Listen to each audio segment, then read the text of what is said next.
கேட்கத்தான் ஆசை.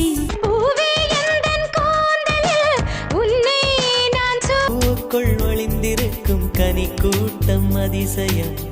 நெஞ்சை பூ போல் கொய்தவளே, பூக்கள் பூக்கும் தருணம் ஆறுயிரே பார்த்ததாரும் இல்லை. பூக்களே சற்று ஓய்வெடுங்கள். பூவாசம் புறப்படும் பெண்ணே நான் பூவரைந்தார். பூப்பறிக்க நீயும் போகாதே, உன்னை பார்த்தாலே பூக்களுக்குள் கத்தி. பூவே பூச்சூ